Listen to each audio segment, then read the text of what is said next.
गुरुर्ब्रह्मा गुरुर्विष्णुः गुरुर्देवो महेश्वरः गुरुः साक्षात् परं ब्रह्म तस्मै श्री गुरवे नमः तस्मै श्री गुरवे नमः तस्मै श्री गुरवे नमः. So we are in Pancadasi chapter 11 verse number 56, and we saw here that just as we say the happenings on the road etc. to be external and the happenings in the house to be internal, so also waking and dream are external and deep sleep is internal, and this was told there. And now this is told, this is explained that what is this internal. It is a relative word that is being used for Anandamaya Kosh compared to waking and dream. Pita pisupta va patiteti. Oh, pita pisupta va piteti. Pita pisupta va piteti. Adau jivatva varanat. Adau jivatva varanat. सुप्तौ ब्रह्मैव no जीवः सुप्तौ ब्रह्मैव no जीवः संसारित्वा समीक्षणात् संसारित्वा समीक्षणात्. The scriptures negate the jivahood in the deep sleep by statements like, in deep sleep the father is no more a father, etc. Therefore, the sleeping person, being not connected with the world of constant change, that is samsara, he is no more a jiva but Brahman indeed. So here it is told that as long as the mind is extroverted, till then the jivahood is expressing itself. Why? Because the jiva is consciousness conditioned by the various objects. So here when he gets conditioned by a wife, he calls himself a husband. He gets conditioned by a child, he's called, that jiva is called considers himself, not called, he considers himself as a father. So this jiva starts behaving as father, brother, sister, etc., etc., and all the miseries are for these what he is considering himself to be. But when he goes into his own source, when he goes into the deep sleep, all these conditionings are absent. Because where are these conditionings possible? Only in the waking and dream. Because only in the waking and dream the subtle objects and the gross objects are available to be conditioned with, identified with. But in deep sleep there is nothing to be conditioned or identified with, and therefore every person experiences the bliss in deep sleep. And this way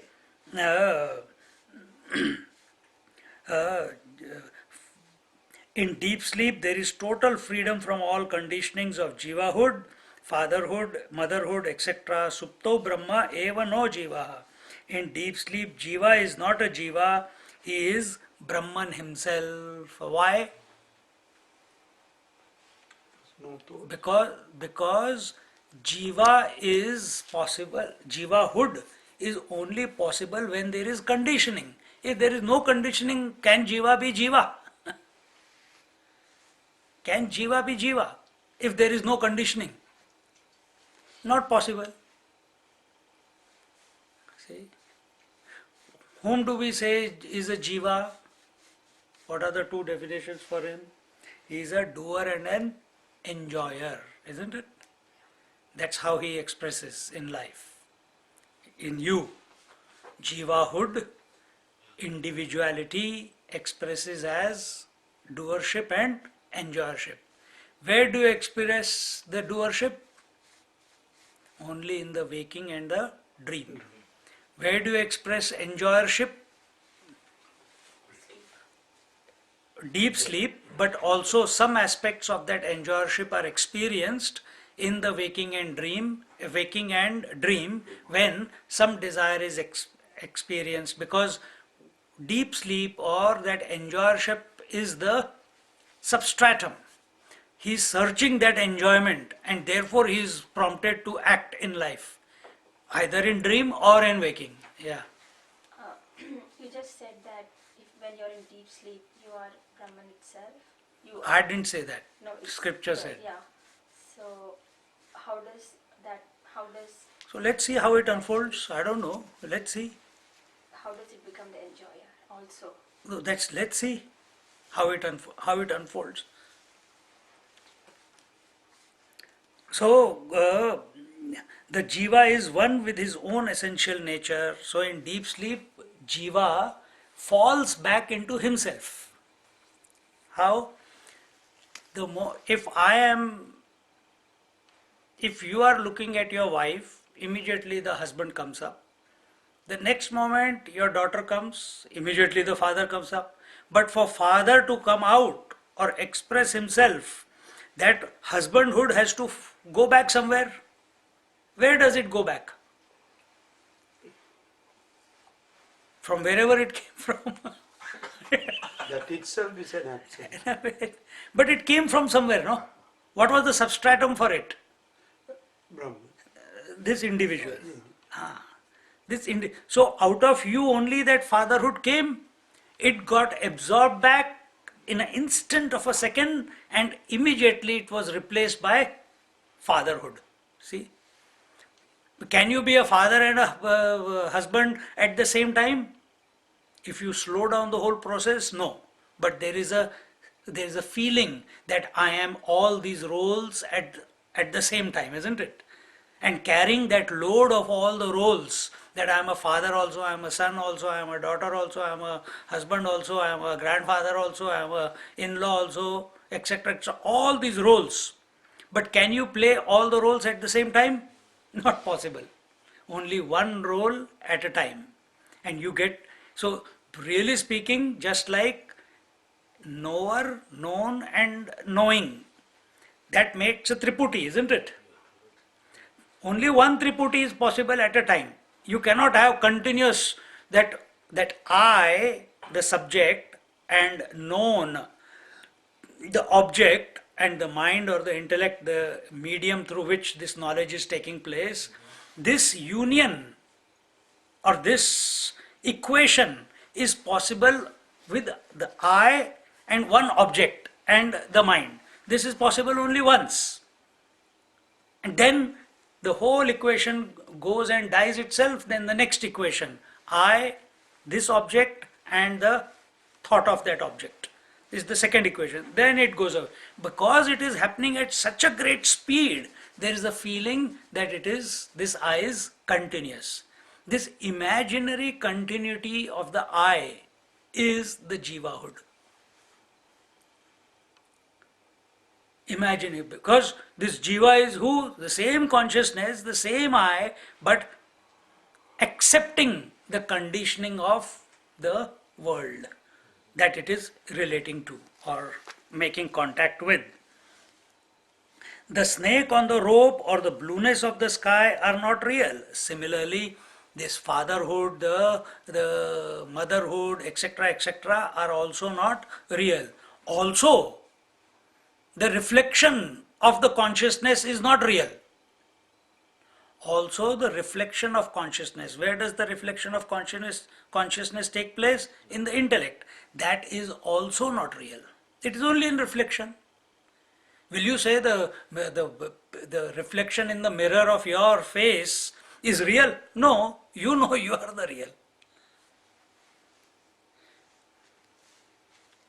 Similarly, Jiva is not real, Brahman alone is real. The Jivatva Bhava, the sense of being limited, is only a sense and is the cause of man's all sufferings. In deep sleep, this Jiva Bhava is totally negated and absent. Why is it totally negated and absent? That is the question now. How come in deep sleep it is totally negated? And why is it absent? There is no doership. Firstly, there is no doership. Why there is no doership? Individual is not there. No, that is not the answer. Doership will only express itself for the jiva when there is, yes, desire, but desire for what? If there is nothing to desire, can the jiva have a desire? Cannot, no? So there are objects. Okay? So jiva, conditioned by objects or identified with objects, has a desire for the objects. Now you take one step. This is not given in this verse, but take one step. Why has that desire arisen?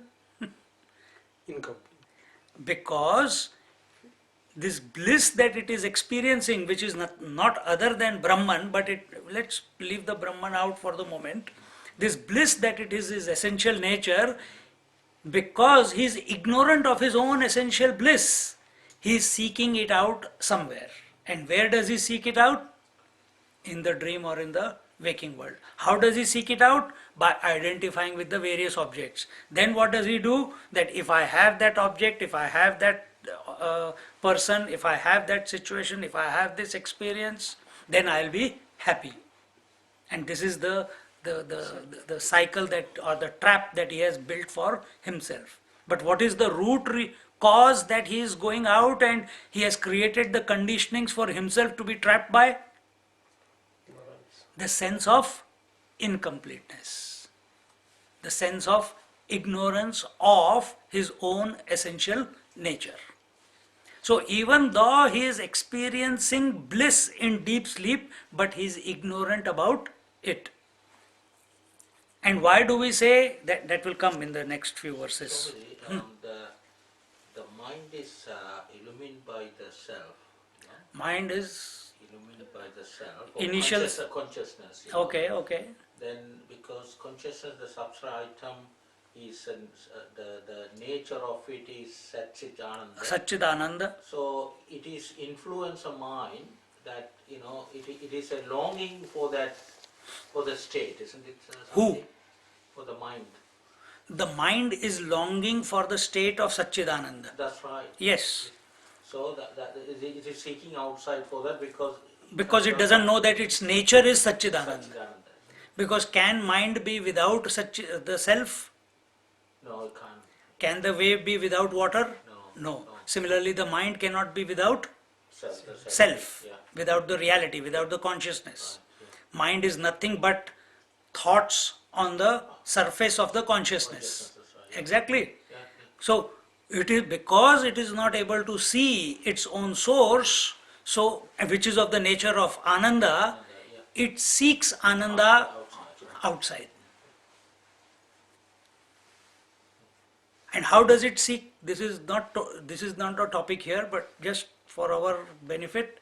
How does it seek the Ananda outside? By creating the world out of its own imagination, it starts desiring the world.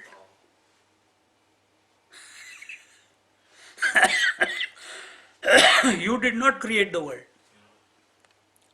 Do you remember creating the world? But if you do not have the mind, there is no world. If there is no mind, there is no world. Then what is there? Deep sleep.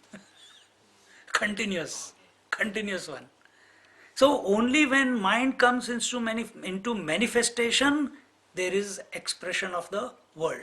Because where is the world? In the mind. In the dream, the mind becomes the world, the mind itself becomes the world and the five elements and the objects. So the thought of the object and the object of the thought is both mind only in dream. In waking, the object is other than the thought. Even though it is still coming from the same mind. Mind only has created it. But here it seems there is a difference between the thought of Deven Shrikant and the object called Deven Shrikant. So thought is in my mind, but the object is outside. outside. See? How is it? Just like in a projector. Right. The negative is in the projector, but when it is projected on the screen, the movie is on the screen, but the negative is inside the camera, in the projector, isn't it? So where is the real one? Neither the outside is real nor the inside is real. Because that is also negative. See? So what is the negative here within us? The impressions. In the light of consciousness, those impressions get projected outwards. So the whole world comes about. And then the same person who has knowingly or unknowingly projected it out gets identified with what he has projected and starts going through joys and sorrows, starts going through desires, likes, dislikes. If you catch this, you are free of everything. Mahatma knows this. Therefore, comfort, discomfort, hunger, thirst, likes, dislikes, joys, sorrows, praise, insult, they do not disturb him. See? Baba was like that.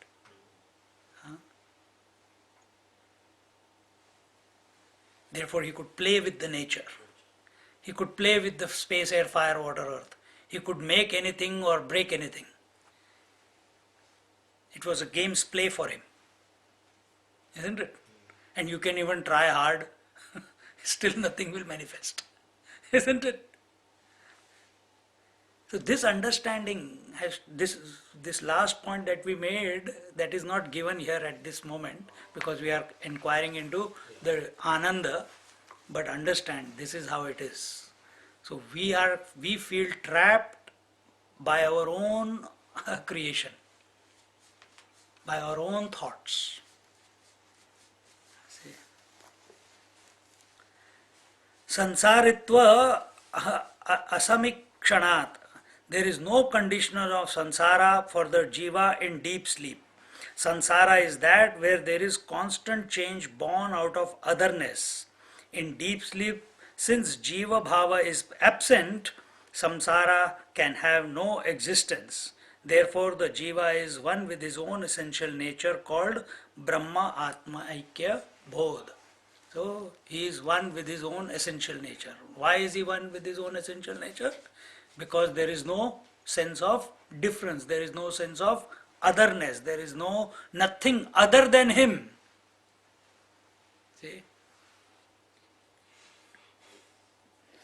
Differences are available, the sense of otherness is there at the gross level in the waking state, at the subtle level in the deep sleep, in the dream state, in the dream state, and there is no sense of otherness in the deep sleep state. And because there is no sense of otherness, therefore bliss is experienced.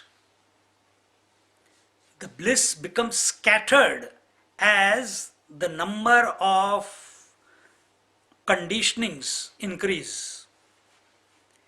Therefore, what is vairagya? What is renunciation?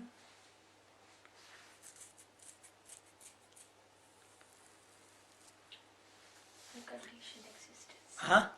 Unconditioned existence. Good. Vairagya is a state of mind where you are not affected by anything or anyone. There is no desire for it. There is an indifference towards it. See? You will experience the bliss. And those who have experienced Vairagya, they never want to go back into the attached mode of living. Those who have experienced it. The less you have, the more happier you are. That is your experience. Similarly, the less thoughts you have, the more happy you are. That is also your experience. No thoughts you have, the happiest you are. And that is also your experience every night. See?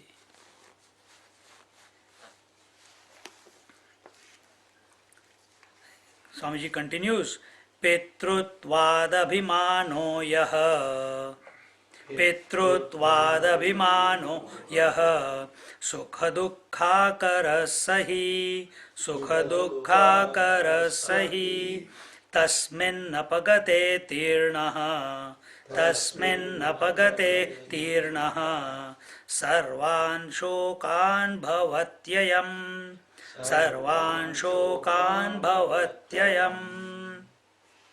So who is this jiva who suffers is told here. The conditioning that I am father etc. is the root cause of the joys and sorrows. When this conditioning is rejected, the jiva transcends all the miseries of life. Unconditioned jiva will be who? Brahman. Will be the witness. Unconditioned jiva will be the witness. Ishvara doesn't say that there is a world, he says all that there is me. I am all that there is. And that also he doesn't say. Because the whole world is nothing but vibhuti of Ishvara. He doesn't see the world as separate to himself. We are seeing the world as separate to ourselves. That experience is not of the Ishvara. So when we become undisturbed on account of the world, then what do we become? The witness of the world. See?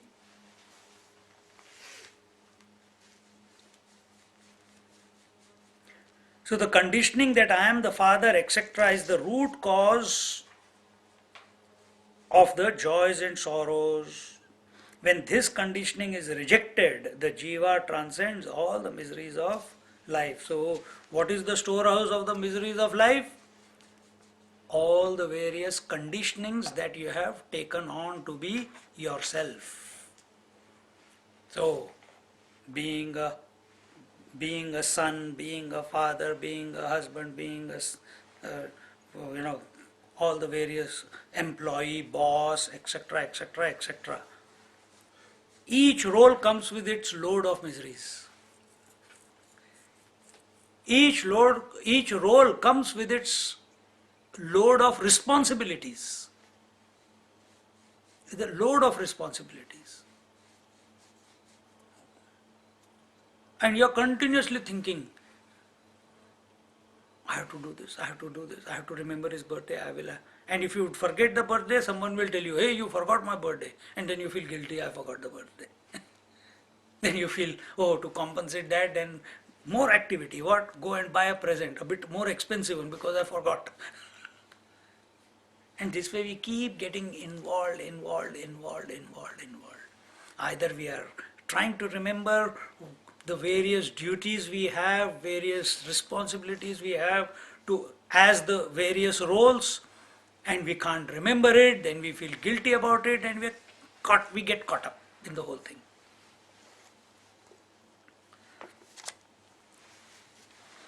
The jiva in whom notions of limitations of fatherhood are still strong, he suffers the joys and sorrows associated with the acceptance of these limitations. Here only fatherhood is written, but it comes along with all the other hoods that you imagine yourself to be. When this identification is removed and the limitations that accompany this identification have been destroyed, this individual who has hitherto been considering himself conditioned transcends all miseries because experiences get devalued and intensity of involvement in worldly affair gets lessened. Then where does that intensity of involvement shift towards? It shifts towards the source. It shifts towards the bliss.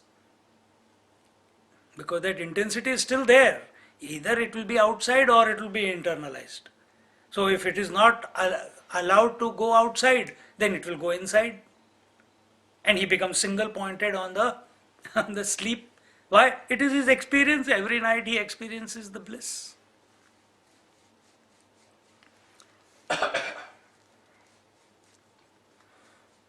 These limitations are not only the gross ones relating to fatherhood, etc., but include the mutually dependent triputis and all the three components of the waking and dream states.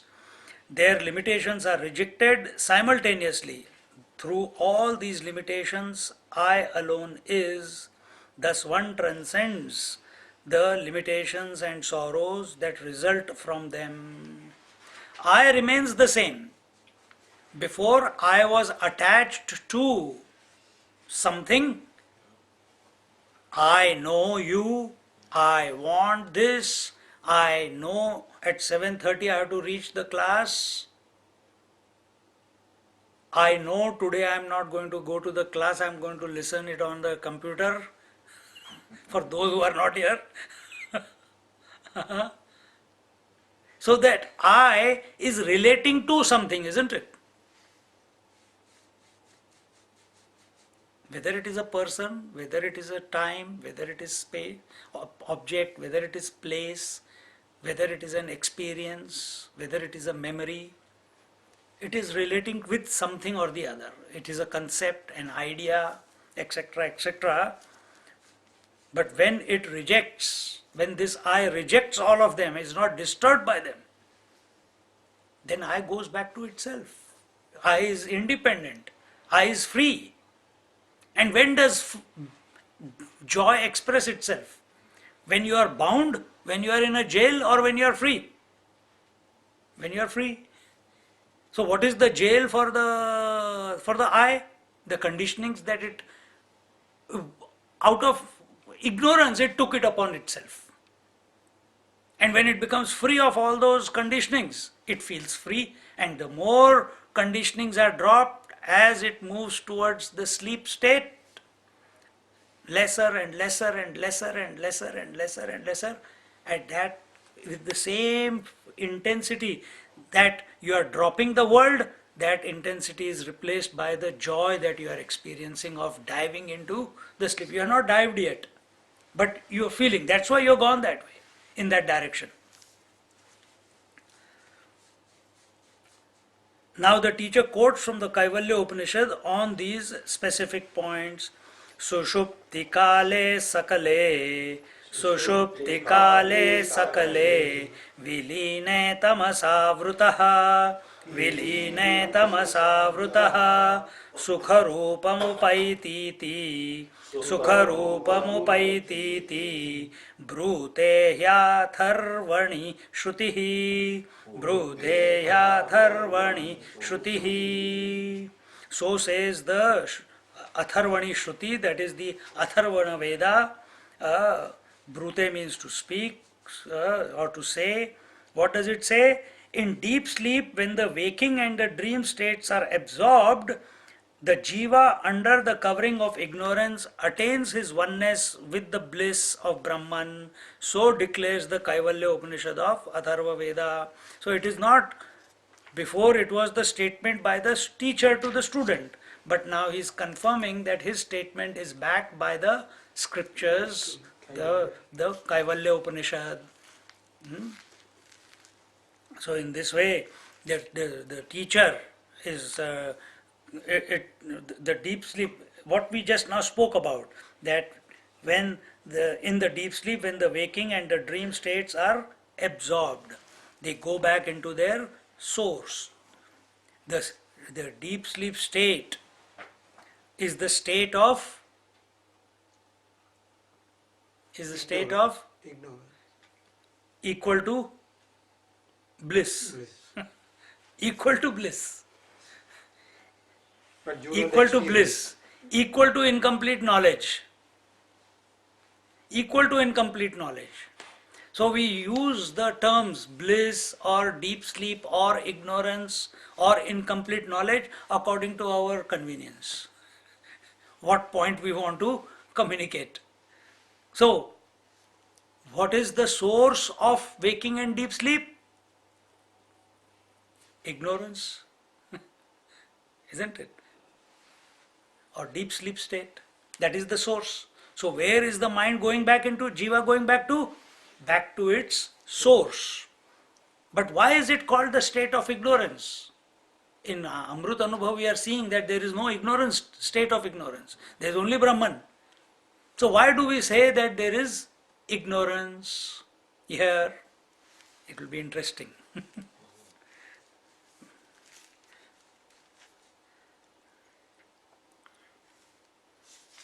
So he says the conditioned is different from the conditioning. The known, the conditioning, and the knower, the conditioned are two distinct things, like consciousness and matter.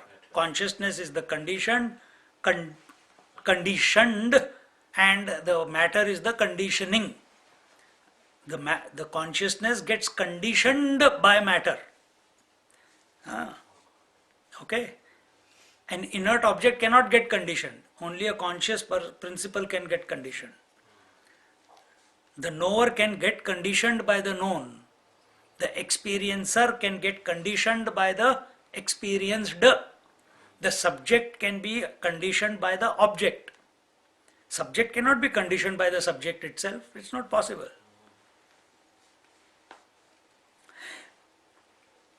In the deep sleep state, all the conditionings are totally absorbed in their seed form.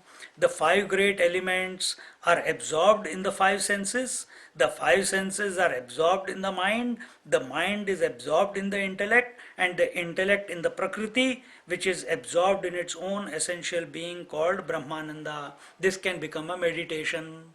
When you sit on the seat of meditation, take the five gross elements which are expressing in you as the five gross sense organs. You take them, they cannot function, they are there because mind is there. Absorb them back. So, five great elements which form the whole creation, you bring them into their source. This is the five senses. The five senses, what is their source? The mind. The mind, what is its source? The Prakriti. What is the source of Prakriti? The conscious principle. And this way, this can become the prakriya, the step by step you go back to your own essential nature.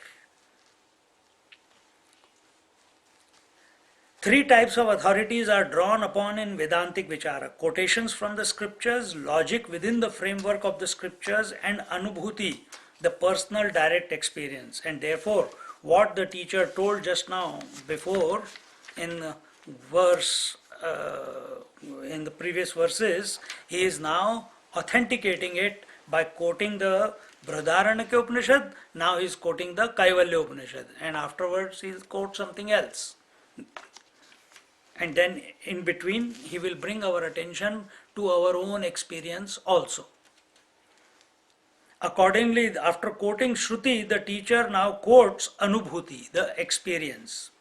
Sukham aswapsamat matraham, sukham aswapsamatraham, na vai kinchideve न वै किंचिद एवेदिशम् इति सुप्ते सुखाज्ञाने इति सुप्ते सुखाज्ञाने परामृशति चोत्थितः परामृशति चोत्थितः. On waking from sleep, a person remembers the bliss and ignorance in deep sleep when he says, I did sleep happily, and what is the ignorance? I don't know anything. I didn't know anything. What is that? Oh, you experienced the bliss in deep sleep. Yes, it was very, very wonderful. I had a absolutely disturbance-free sleep. Therefore, I am refreshed. Oh, what was the quality of that sleep? How was the nature of the sleep? I don't know anything. Straight away.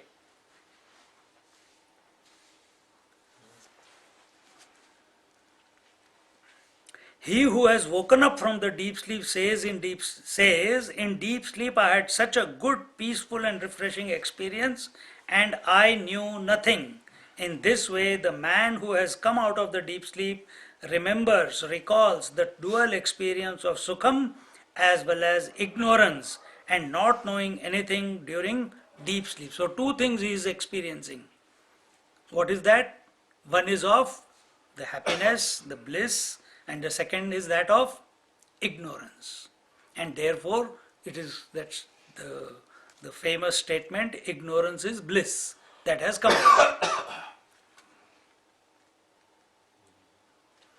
Now, student has a doubt here.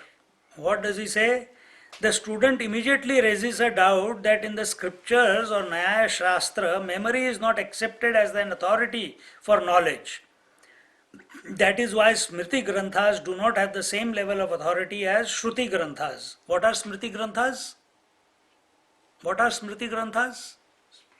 What does Shruti mean? That which is heard. What is Smriti? That which is which is remembered. remembered. That which is remembered is Smriti. What are the scriptures which fall under Smriti? The Puranas. The 18 plus 18. The 18 main Puranas and the 18 sub Puranas. They fall under the Smriti Granthas. And therefore they do not have the authority as the Vedas have or the Upanishads have. What a person recalls through memory of his experience in deep sleep cannot be taken as an authoritative evidence. So the student is very quick to catch that this is a memory, and memory can be anything. It can be a figment of his imagination also. We cannot take that as a praman.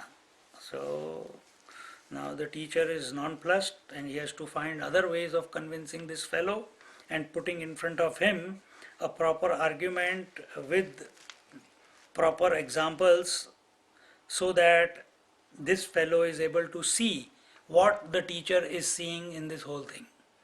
The teacher knows it clearly, but the student doesn't know that. He also wants to see, and that which cannot be seen by the mind, which cannot be revealed by the words, has to be communicated by the teacher to the student. That is the challenge here. Problem? No, challenge. That is the challenge of the teacher.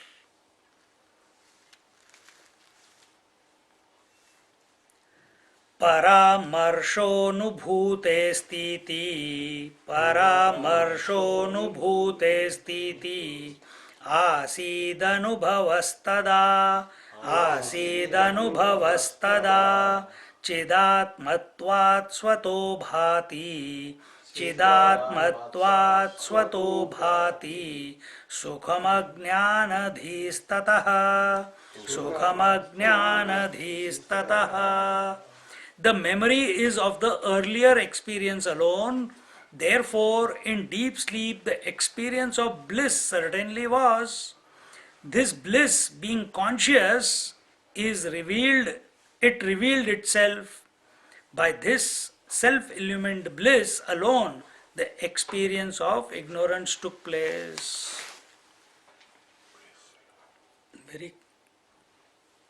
You have to be alert when we discuss this one.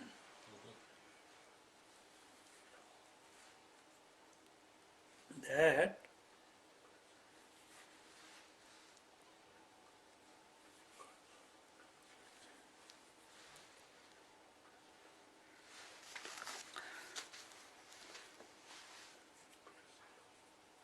Paramarsha Anubhute Asti Iti.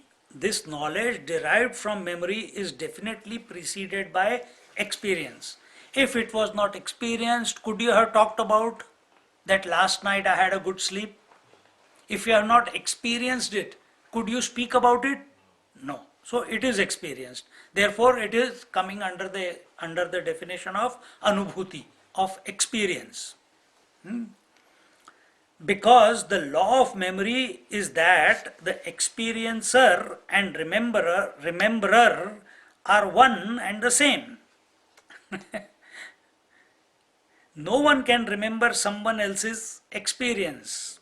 So I cannot remember your experience, you cannot remember her experience, she cannot remember his experience. We can only remember our own experience, isn't it? So what are we? We are the experiencer also, and we are the rememberer also. We are the experiencer and the rememberer. Now here distinction has to be made, that they will explain now. Tada anubhava asit, and the experience in deep sleep was one of total bliss. Shantihi, sukha, peace. It is this experience that is remembered. It is not imagined. This experience, anubhava, is one of Brahma Swarupa Sukham. Sukham Chidatmatvat Swataha Bhati. And this bliss is self illumined. It doesn't require the, the thought knowledge to illuminate. Are you self illumined? No, I am illuminated. The thought is illuminating you, isn't it? At this moment. Therefore I know Deven is. Therefore I know camera is. Therefore I know carpet is. The illuminator is other than the illumined. But in case of bliss, is there a separate illuminator which is illuminating the bliss? No, because bliss and the knower of the bliss are one and the same. Sat Chit Ananda, the Chit. When Chit alone is knowing, so he is not knowing like I know you, who are separate to me. Their Chit itself is Anand. So there is no, it is a thought-free experience. It is a thought-free knowledge. It is a thought-free knowledge. So who knows the bliss? The knower of the bliss. So now when we are communicating to you, we have to speak that language, knower of the bliss. But is this knowledge, knower of the bliss, knowing the bliss through thoughts? No. The knower itself is of the nature of bliss. So this is one experience that we are having. So when we are experiencing bliss, this is what is happening. Whether it is happening in the deep sleep state or when, even if this bliss is experienced in the waking state, when some desire is fulfilled or whatever. Any time the joy is experienced in any of the states, it is this one. It is like this only. The knower and the known, and the experiencer of the bliss is not other than the bliss. But what happens at that moment? That is told next. This Brahma Swarupa bliss is of the nature of conscious existence. The bliss of our own existence does not demand any means of knowledge or any faculty of enjoyment, because it is self-illumined, it is self-knowing.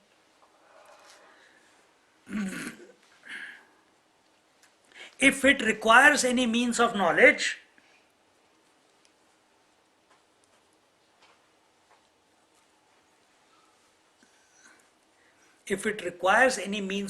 then what will happen to it?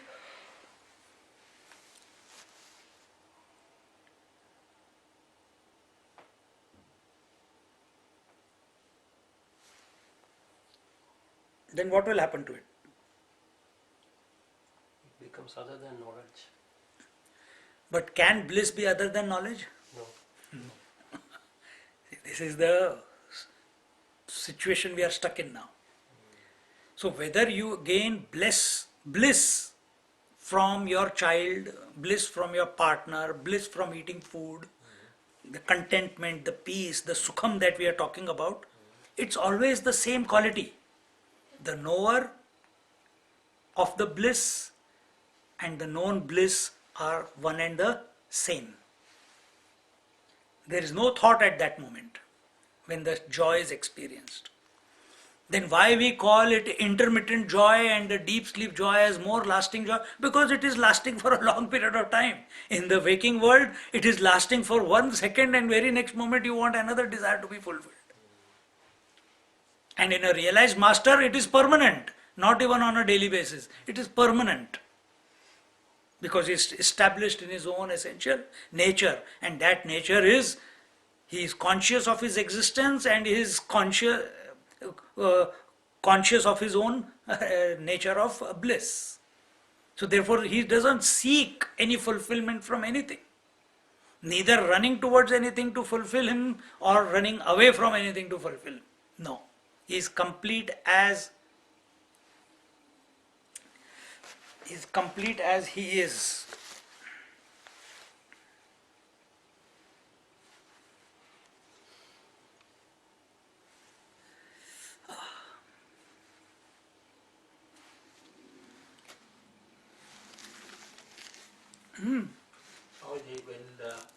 When we experience bliss from the world or happiness, at that very moment you're saying there's no thought in the mind. Yes, what happens when your desire is fulfilled? Thought subsidized. The desire for that particular object vanishes. The moment that desire vanishes, your mind is empty. Empty mind is where the bliss expresses. But where we make the mistake, we think that bliss was because of that object. But where did the bliss come? It was because there was no thought.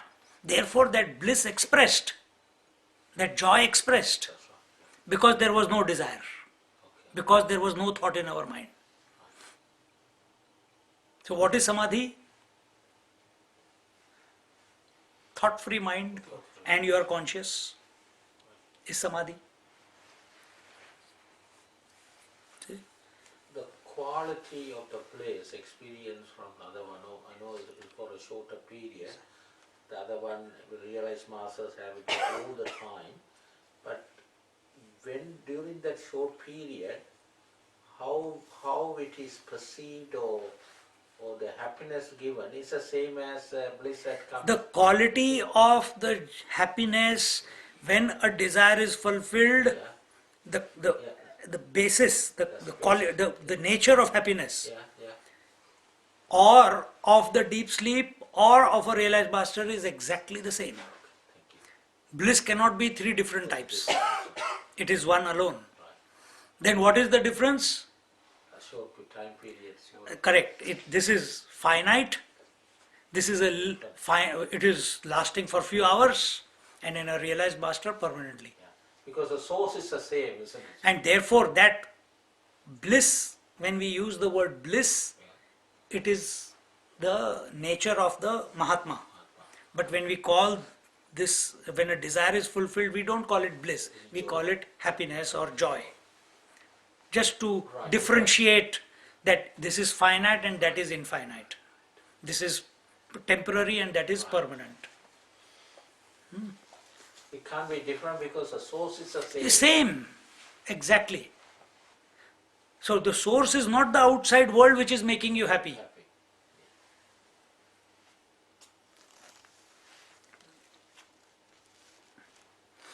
The bliss of our own existence does not demand any means of knowledge or any faculty of enjoyment. It is self-effulgent, blissful existence.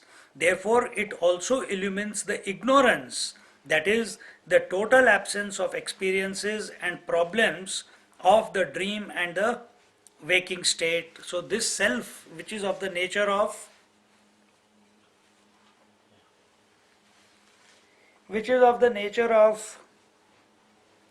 Satchid Anand, is that self absent in waking and dream? Is it absent? No. Is it absent in dream, deep sleep state? No.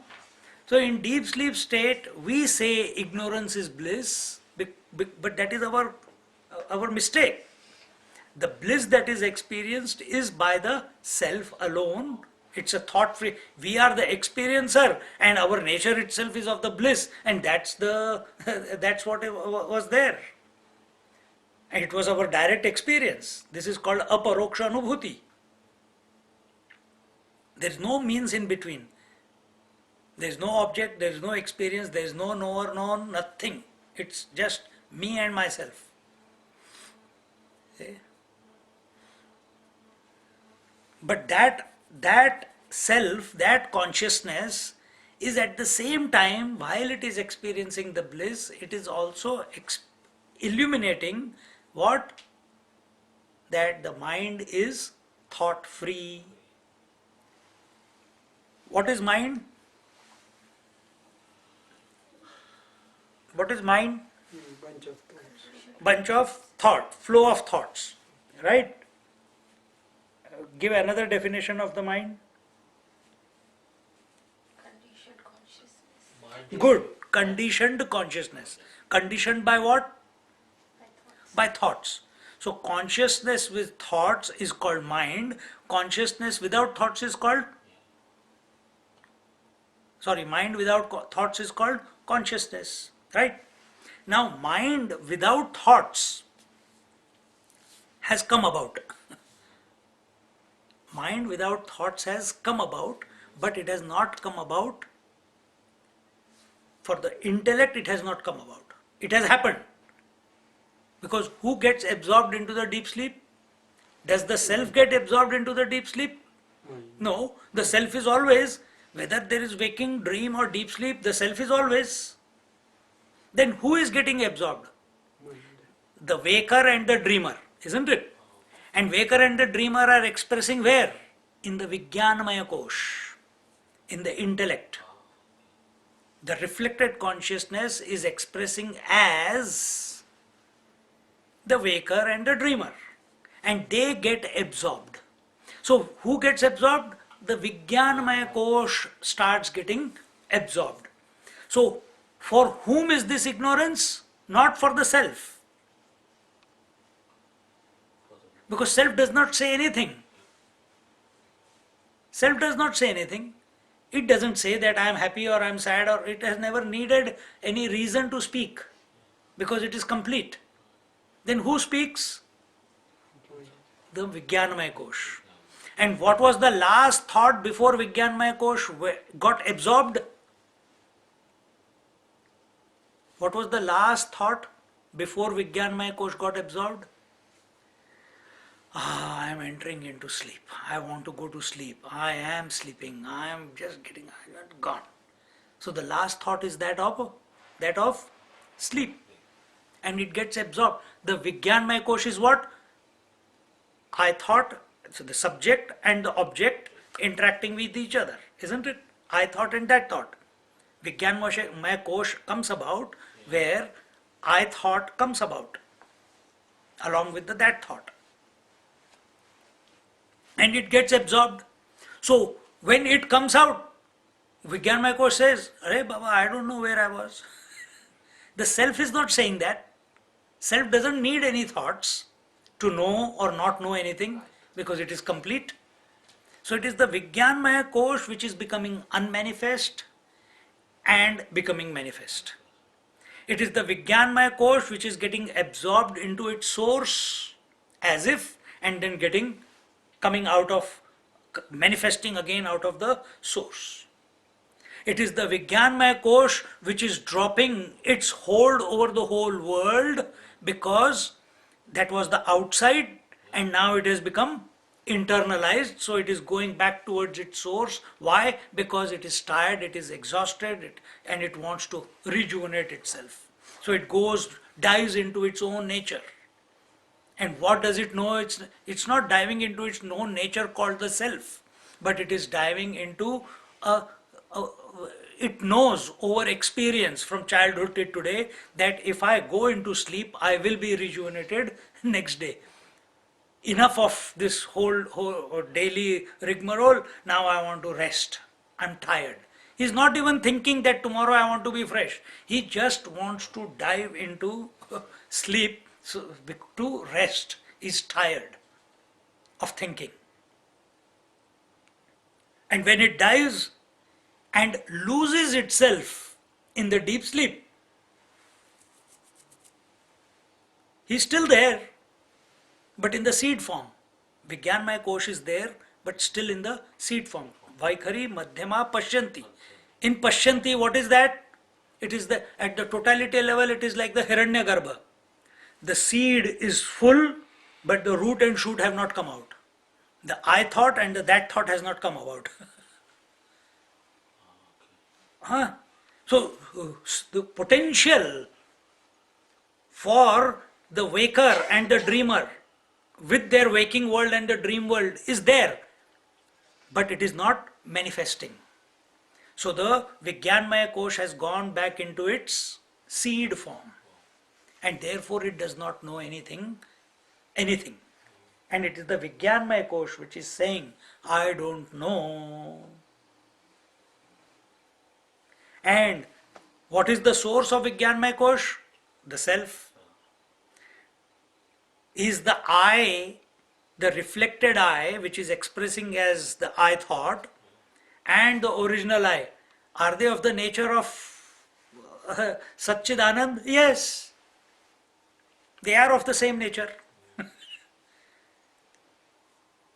But the conditioned eye looks for it in the world. In the deep sleep, there is nothing called the world, so it has fallen back into its own essential nature, and it says, oh, it was peaceful, it was blissful, but I don't know. So these two things happen. So it is the Vijnanmaya Kosh which remembers that I don't know anything, and what is the essence behind the Vijnanmaya Kosh? The self, and that is of the nature of bliss anyway. And therefore these two statements come about. Where are we? Swami, just one question. The ego, is it for the Vijnanamaya Ghosh? Ego is not a Vijnanmaya Kosh. Not. No, it is an imagination. It's a ghost. It's not found anywhere.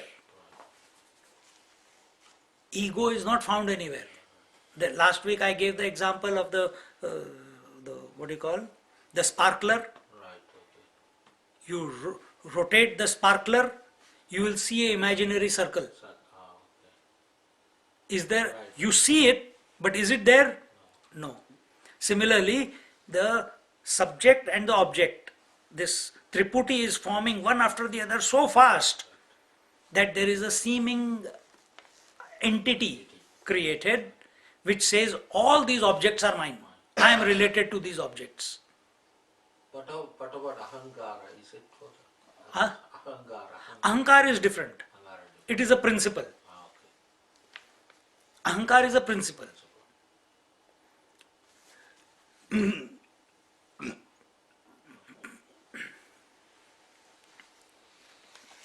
Ahankar is the principle which keeps the body intact.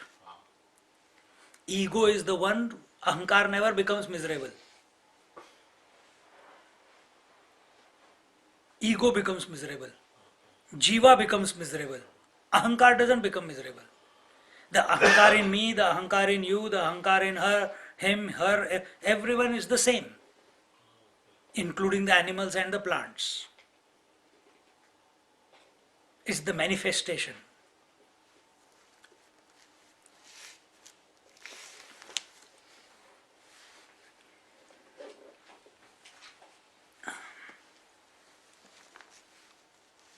Thus, in deep sleep, these two experiences, that is, I am Brahmananda Swarupaha, and the absence of all waking and dream experiences, are illumined by the pure consciousness, that is, I. That which gives existence even to non existence, that which gives life even to the dead, is our essential nature. That because of which one comes to know absence of knowledge or ignorance is this blissful conscious existence. The bliss of deep sleep may be self illumined, yet the Brahman referred to in earlier Shloka 45 cannot be accepted in the absence of an authentic support. So he says, the student is saying, the bliss of deep sleep may be self illumined. It's your word against mine. Where is the proof? If you remember the 45th verse, it said, Tat shramasyapanutyartham jivo dhavet paratmani tenaikya prapya tatratyo brahmananda swayam bhavet. For the removal of tiredness of this Vishayananda trio of experience in joy, the jiva runs to the Supreme Self. In deep sleep, by this, having reached oneness with Brahman, he attains the bliss of Brahman available in the deep sleep. We want you to prove that, sir. You are taking me all around different examples and quoting the Upanishads, but where is the where is the authority? Nobody has. I want to know. But this is like, can anyone ever come to prove That self is, can anyone prove self is other than you yourself? Can I say you are?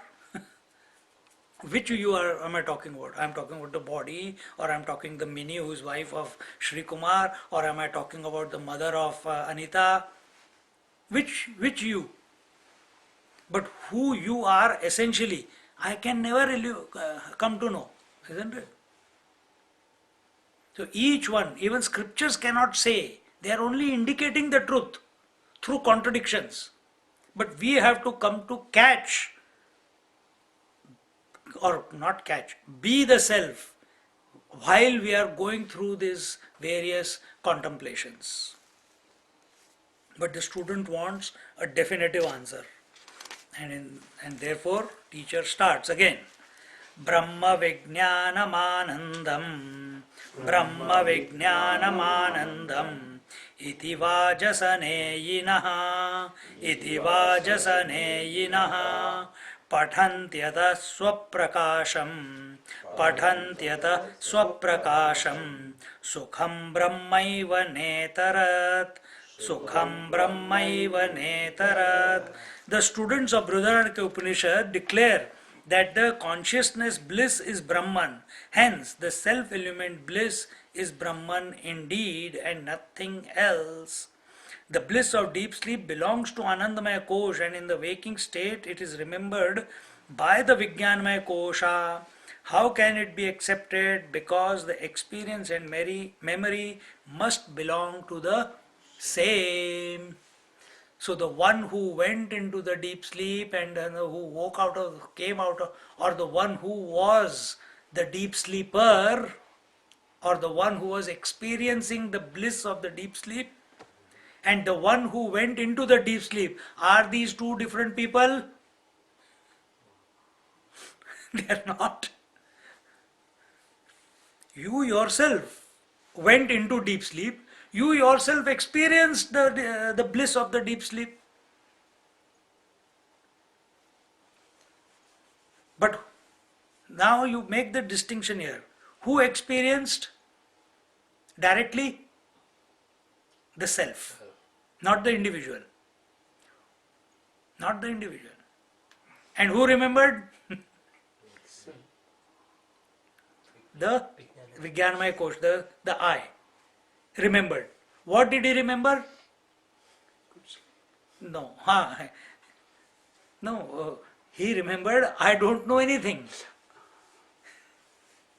He remembered, I don't know anything. So he's mixing the two. So on one hand, you are the one who experienced the deep sleep, which was nothing but bliss. And on the other hand, you are saying, I don't know anything. And therefore, and both are you only. Both are you only.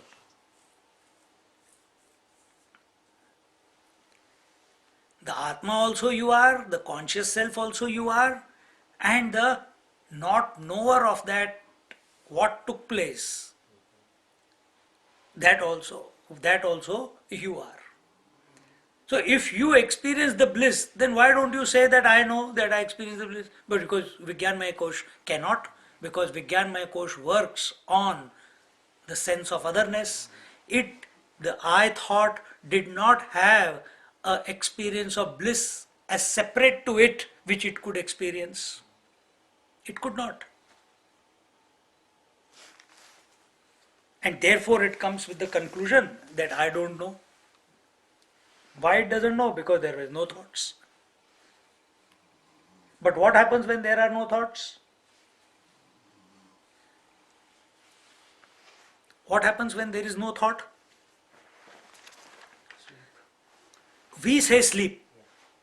We say sleep. But actually it is the bliss of the self. But it is the Vijnanamaya Kosh who says it is sleep. It is the Vijnanamaya Kosh which says it was a state of ignorance because I don't know anything.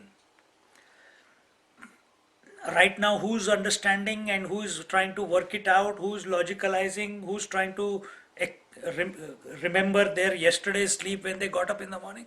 It's not the Atma, it is the Vigyan, it is the individual. And this individual can never come to know unless and until he does not drop all the conditionings and remain awake all that. Even when all the conditionings are dropped, then it is possible. Then it will become a direct experience. Yes. You related I to Vijnanamaya Kosh, so that's a conditioned I. That is the condition, that is the reflected I. Reflected I. So, in the Vijnanmaya Kosh, what happens? The consciousness reflects, it's called the Chidabhas. That Chidabhas expresses as I thought and that thought.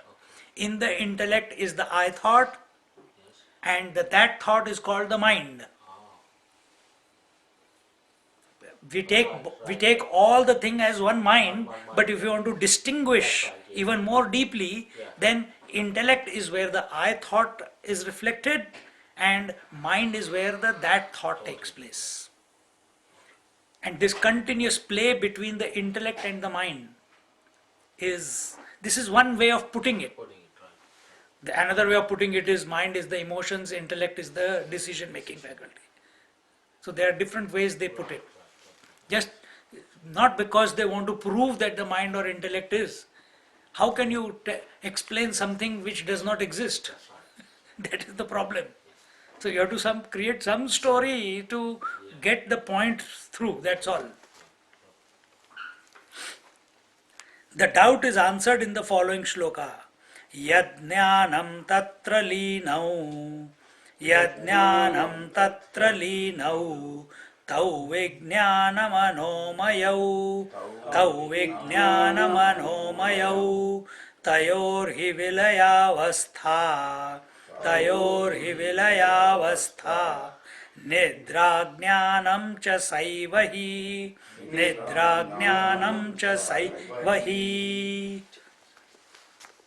In the deep sleep, both the Vijnana and Manomaya Kosha get absorbed in ignorance.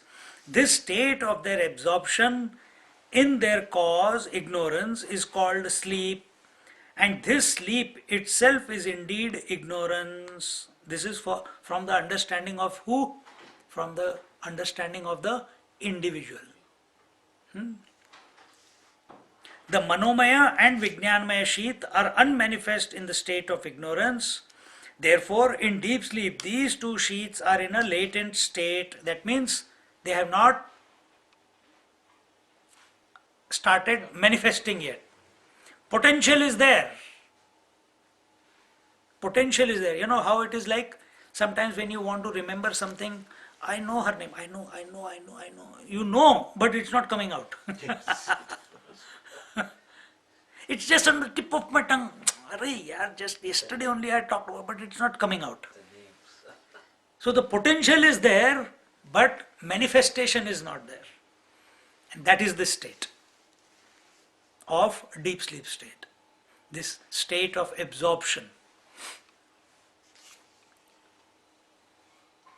And that is the reason why even when people go into Nirvikalpa Samadhi, even in Nirvikalpa Samadhi, the Vijnanamaya Kosh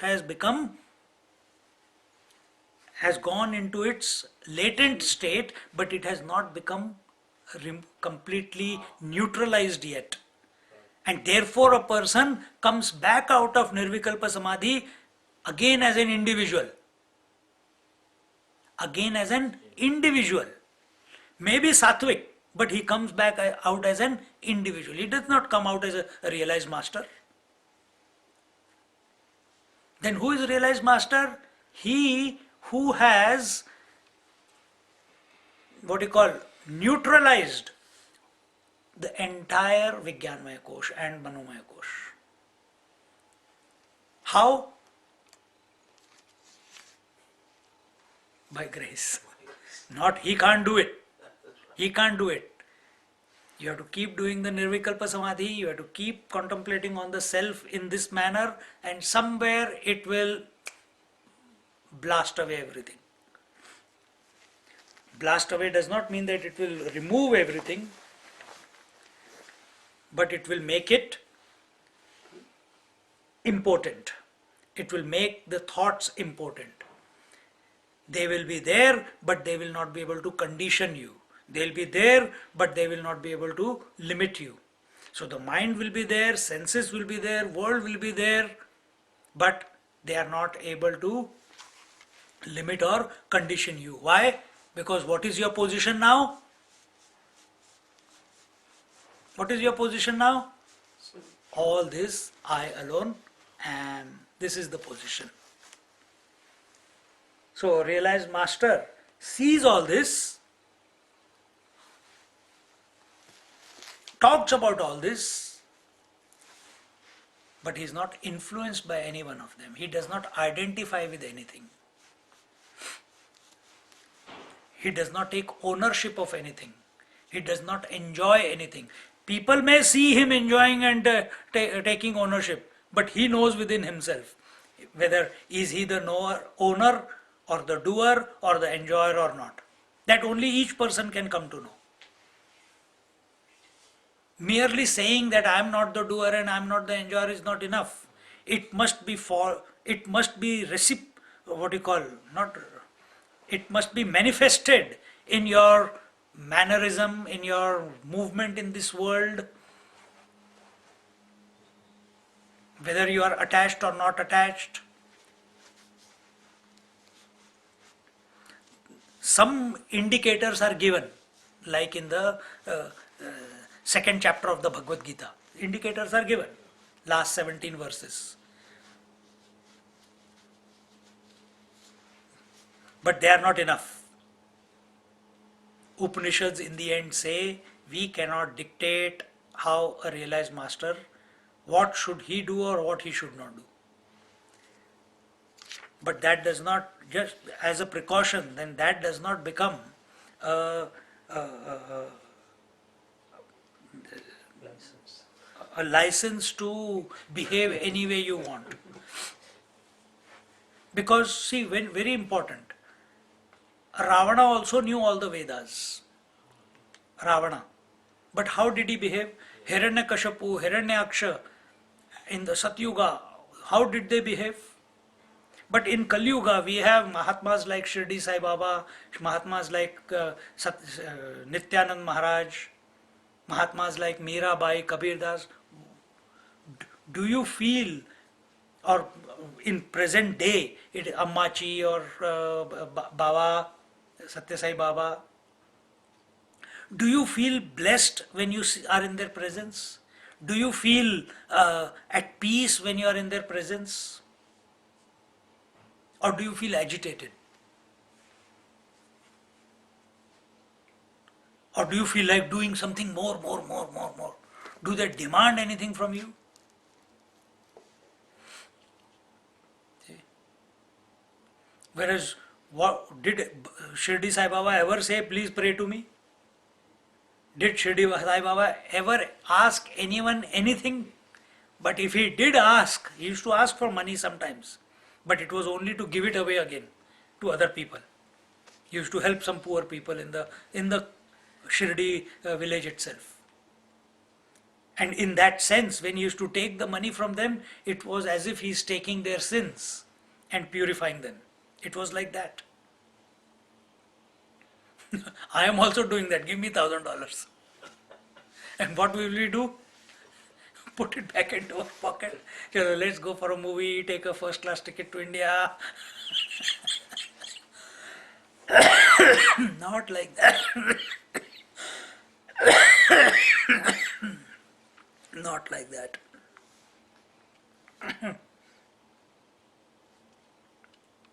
Huh?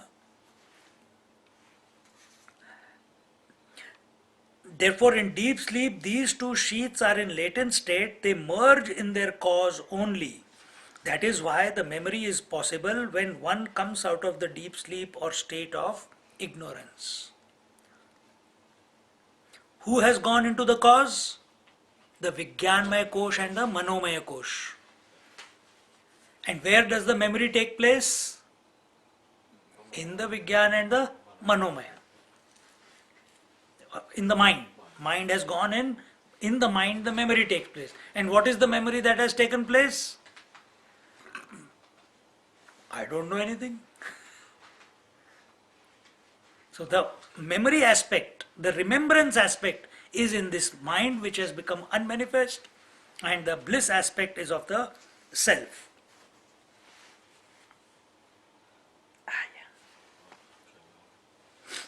The thought is further elaborated.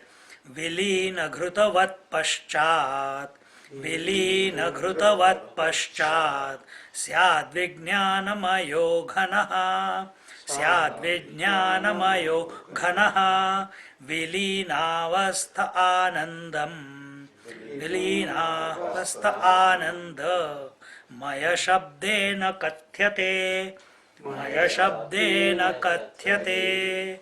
Because of the tune we are making there, actually it is Anandamaya. There is nothing called Maya Shabdena. Anandamaya Shabdena. But for tune's purpose we are breaking it there. Just as the melted ghee, clarified butter, regains its solidified status after coming in contact with cool air, etc., so also the solidified Vijnanmaya Kosh in deep sleep, although absorbed, is referred to by the word Anandamaya in a state of absorption. So just like a melted butter becomes solidified, similarly melted mind. What is melted mind? Waking and dream. Melted mind again coagulates and becomes the deep sleep state.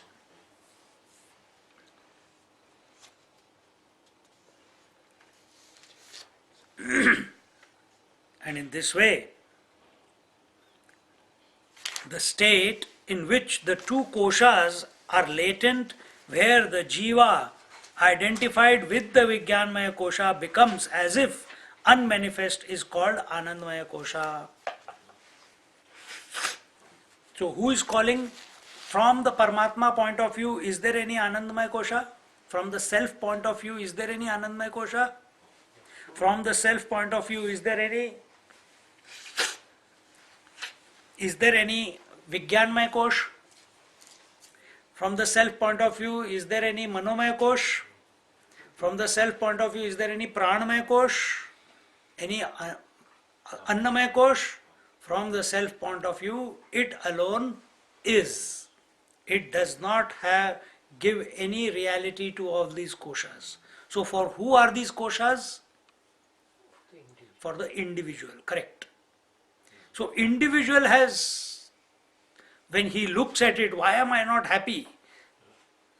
And by mistake he comes to scriptures.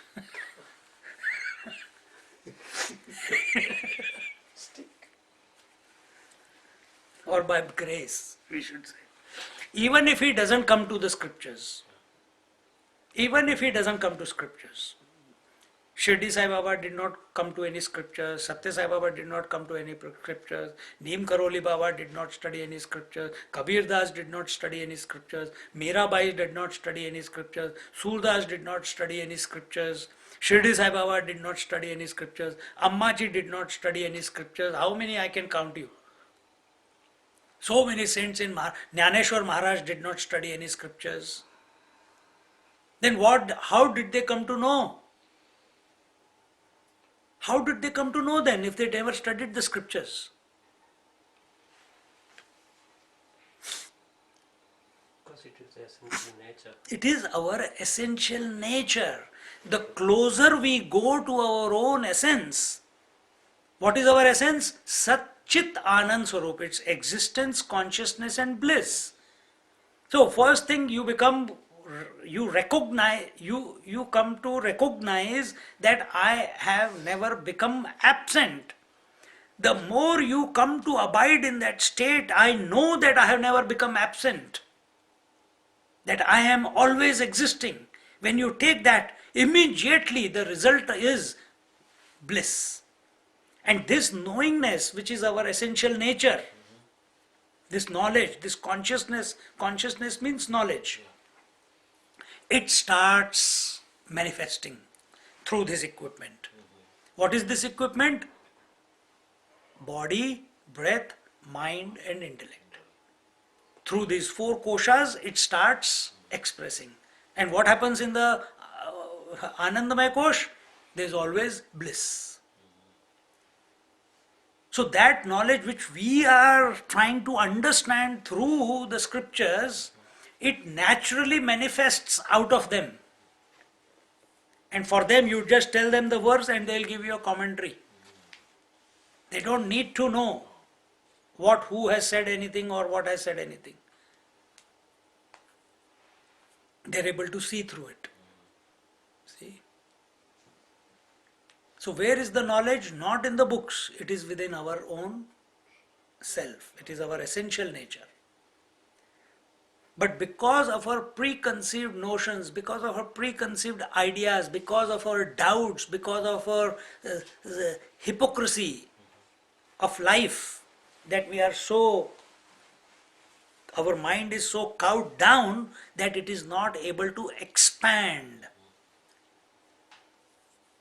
Because of the identification that I am only this body, I am only this father, I am only this mother, I am only this son, I am only this, I live only in this house, I was born at this time and I will die one day at this time. I don't know what time, but I will die, I know. So all these notions don't allow that knowledge to manifest. When will that knowledge manifest? When we give up the conditionings and we do not go to sleep. Then this knowledge starts expressing, manifesting, not even manifesting. Because mind is nothing but consciousness. Mind is nothing but consciousness. And that consciousness has somehow taken the role of being a waker and a dreamer. It not only stops there, it becomes the father, the brother, the sister. It keeps identifying. The moment it disidentifies with everything and still remains awake, in that same mind, the manifestation of the knowledge will come about. Revelation will take place. Revelation will take place by grace. We say grace of God, but that self alone is of the nature of grace, of blessedness. That self alone is of the nature of knowledge. That same knowledge, which is its essential nature, it starts expressing. It's like the example given in our scriptures is just like in a mirror. If the mirror is having vapors, mist on the glass, you will see a distorted reflection. But when the mist is removed, wiped away, the reflection will be complete. So when the self is reflecting through the mind, this is just it's an incomplete example, but it's enough. When the self is reflecting through the mind and wants to express the Satchidanand Swarup, there is a mist of thoughts. And why are those thoughts? Because of identifications. Because of desires, because of ignorance is the cause. We have imagined that to be. So, what is meditation? What is contemplation? To start wiping the mirror. And as we start wiping the mirror of the mind of all the thoughts, and the best way to wipe the mirror or the mist of thoughts of the mind is make the mind to think about its own source. Make the mind think about an unthinkable thought, infinite, infinitude, eternity, Satchidanand Swarup, or any of these contemplations.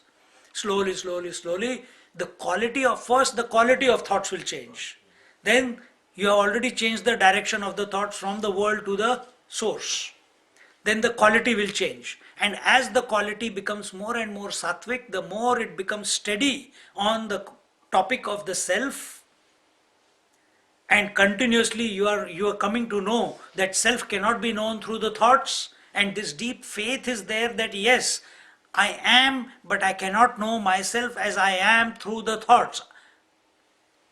I cannot objectify the self. Somewhere along the way, even that last bit of mist of thoughts drops away and the reflection becomes crystal clear.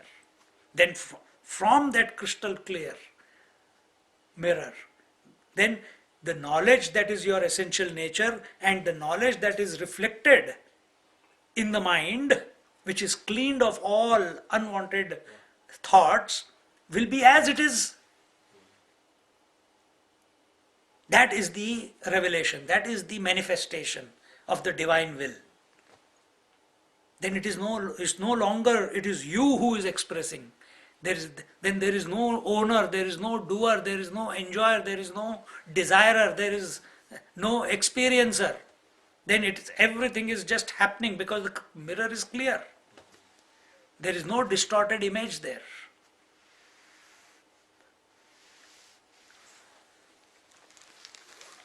Yeah. मजा आ जाता है ऐसे सोच के. Thinking like this, to have a clear mind.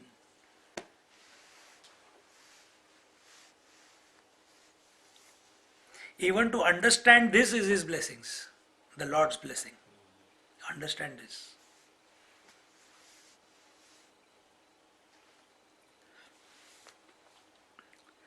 The Vijnanmaya Kosh has been focusing its attention on exterior objects and experiences before entering into deep sleep. The Vijnanmaya Kosha slowly withdraws its attention from the Annamaya, Pranamaya and Manomaya Kosha, and it gets stabilized in itself. There are no agitations on account of the remaining three outer koshas, and therefore it starts revealing its own inherent blissful nature. This is called Anandamaya Kosh. So Vijnanmaya Kosha without anything to experience. Be very careful. Vijnanmaya Kosha without having anything to experience is called Anandamaya Kosha. Because from the self point of view, there is no Anandamaya Kosha.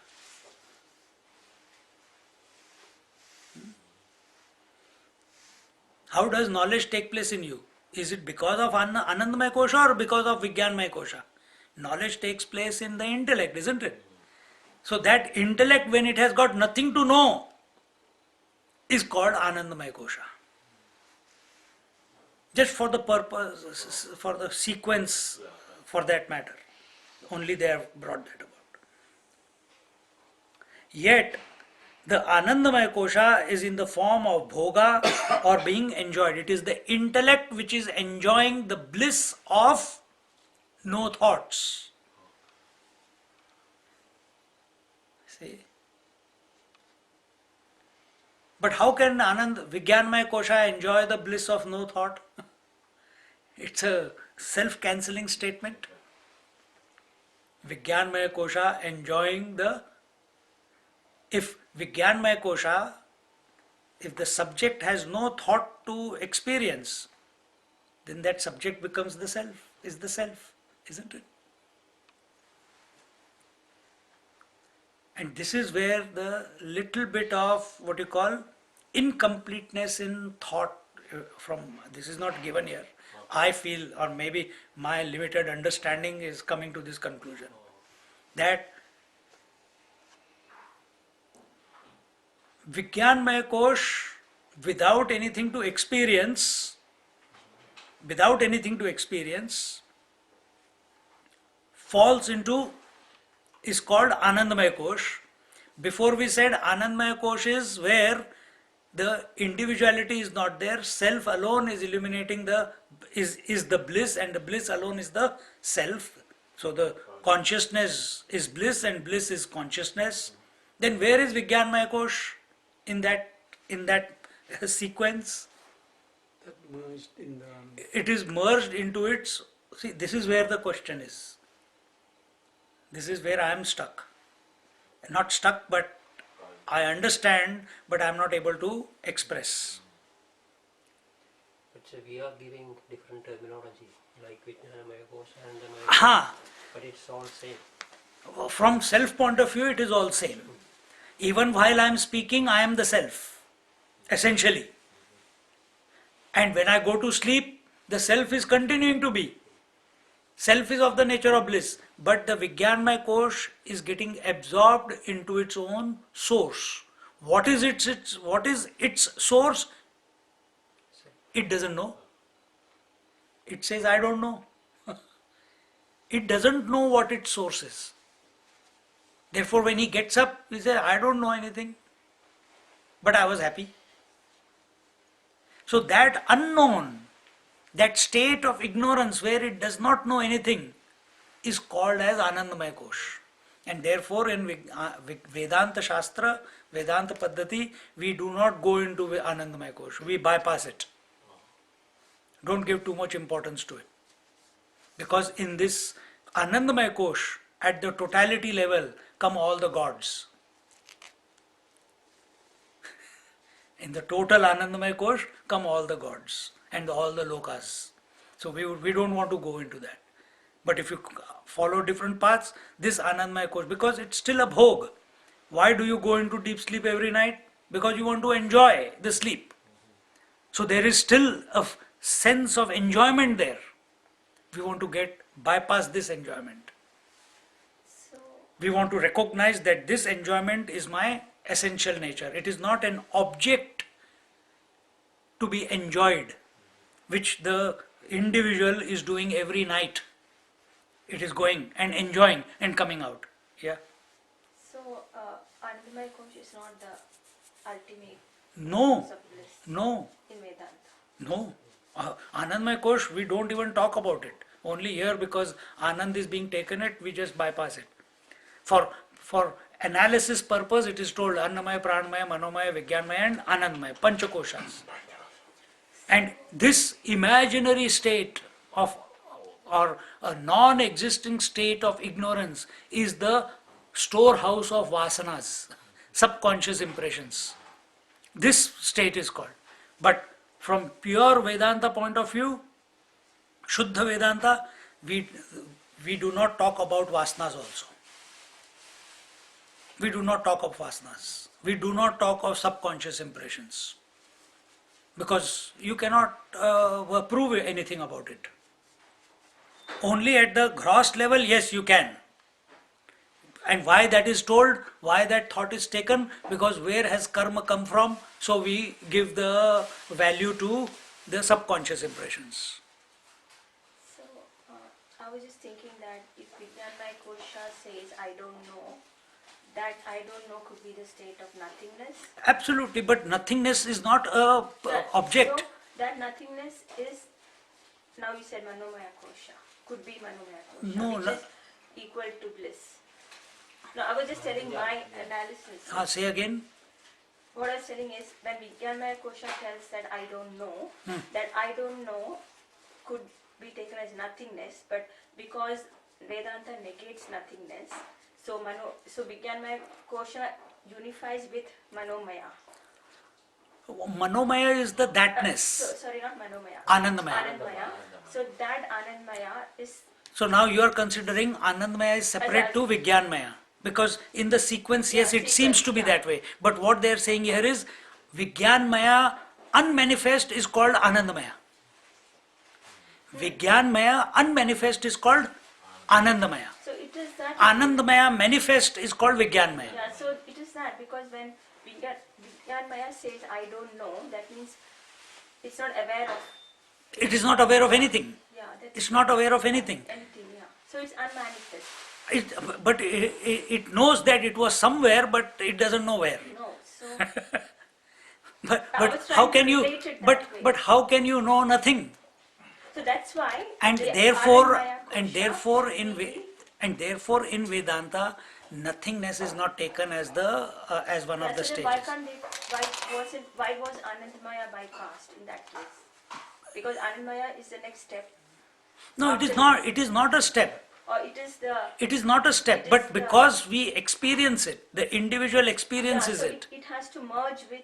It's a merger. It's not a merger. Can you merge waker into dreamer? It is not possible. It is not a merger. The waker becomes the dreamer. Dreamer becomes the deep sleeper. So here we are saying, where did Why are they compartmentalizing? they are not compartmentalizing. That's why they gave the example, and you cannot explain it completely. Just like clarified butter due to certain circumstances it becomes solidified butter. Similarly, a liquefied mind or the Vijnanmaya Kosh, which is full of thoughts and concepts, etc., when it's solidified is called Anandmaya Kosh. And that's the example that they took. No, you say the scriptures are wrong? No, wrong. That's a audacity. It is It is incapability of our mind to understand it. We should not say scriptures are wrong. It is incompleteness in our understanding that we are not able to see what the teacher is trying to present. Vijnanamaya Kosha is only a mask on the Anandamaya Kosha. If you remove that mask, Anandamaya Kosha, it's only a mask. Just like fatherhood is only, if you remove fatherhood or husbandhood, immediately Shri Kumar will appear as he is. Similarly, if you remove Vijnanmaya Kosh, or I shouldn't say even. Why are you removing it? No, because he's used the mask example, so I'm trying to clarify that sheet. it's not removing. It's a It's- different sheet, No, it is not removing. not removing. It is not removing. You can't remove. So then in this case, Vijnanamaya Kosha, that means the individual, when it gets absorbed, it has got nothing to experience as a thought, it becomes, it is called as Anandamaya Kosh. Who calls Anandamaya Kosh? Who calls you husband and wife or whatever? Who calls you? Individual. Others call you, no? Others, yeah. Others call you. Do you call yourself? All the time you are the same. So when we are looking at ourselves, we are looking at ourselves as a third person. And we are saying, our Vijnanmaya Kosh is merging and therefore all that language is coming. so what is the ultimate expression of self if you bypass Anandamaya? There is nothing to bypass. You said that in Vedanta. So we don't say that there is Anandamaya Kosh, we straight away come to the self. And therefore we are saying that the bliss of the self is not, it's ignorant bliss. It is the bliss of the self. Because normally you say ignorance is bliss, isn't it? That I don't know. But then who experienced it? Is the self. Which is its, and you are the self, it's not someone else's self. So you experienced your own self, which is of the nature of bliss. But Vijnanmaya Kosh was not present or not manifest in that state to know it. So there is an expression in Vedanta called Turiya. What is that? Just the fourth state. It's just called the Is- fourth isn't state. That state where isn't it the state where you can be an observer or witness of all these three states? You can say that is the initial stage. That's the initial stage. Turiya state is the samadhi state. Turiya state is the witnessing stage. Turiya state is, when you are not affected by anything and you are woken up. You are woken up from the matrix or the hypnosis, from the appearances, from all the roles. You have woken up. You have fallen, come back to yourself. That is the Turiya state.